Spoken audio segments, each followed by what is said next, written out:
Jama'a assalamu alaikum wa rahmatullahi ta'ala wa barakatuhu.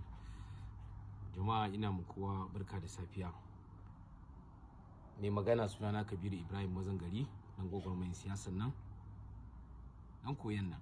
So jama'a na zo ne domin na yi wasu bayanai dan na tashi da safiyar nan, yanzu tashi na kenan sai nake ganin abubuwan da suke faruwa a cikin Kaduna South. Jama'a kamar yadda na faɗa, mu in dai zai abun alkhairi to sai mun fito mun faɗa. Mu haka Allah yi mu, kuma irin tsarin mu kenan a harkar gwagwarmaya. In dai za alheri sai mun faɗa.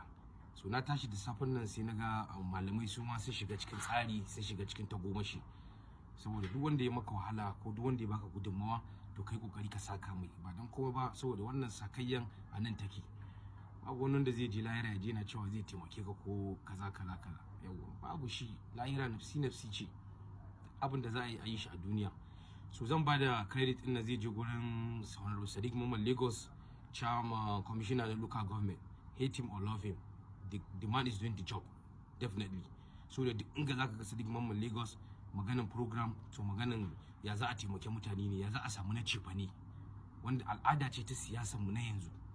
Yawa ya za a yi a taimake mutane, ko da yana da wayansu kurakurai, ko da yana da wayansu abubuwa, amma a wannan bangaren you have to give it to him.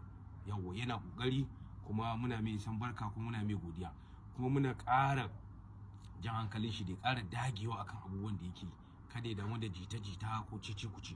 Mu dai muna ganin aikin, kuma muna ganin yanayi. Gwamnati ne ya sa shi, kuma gwamnati ne ya ba shi dama, kuma yanda ya ba shi dama kai ba ma duk sauran dama. Babu wani commissioner da ba shi dama ba, babu wani jijin da ba shi dama ba, babu wani SN da ba shi dama ba. Dukkan su da ka gansu a cikin gwamnatin jihar Kaduna, dukkan su appointees din nan, babu wanda ba shi dama ba akan cewa office din shi ma ya tallafa wa mutane. Saboda Uba Sani dan siyasa ne, gwamnati Uba Sani dan siyasa ne, ya san siyasa, ya san darajar siyasa.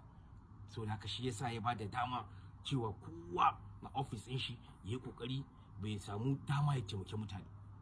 Saboda haka al'umma mu muna ganin abu a ƙasa, kuma abu yana yin kyau. Honorable Sadiq Mamman Lagos, barka da warhaka, barka da kokari, kuma ka ci gaba da irin wannan abu, most especially a wannan watan. Idan ka ƙara samun dama na taimakon mutane, ka ƙara taimakon mutane. Well done Sadiq Mamman Lagos. Honorable Ryan Hussein, well done, dan na ganka kai ma a ciki tare ki ta program da kai. Well done, well done, well done. Allah ya saka muku da alkhairi, Allah ya ba ku ikon ci gaba da yin alkhairi.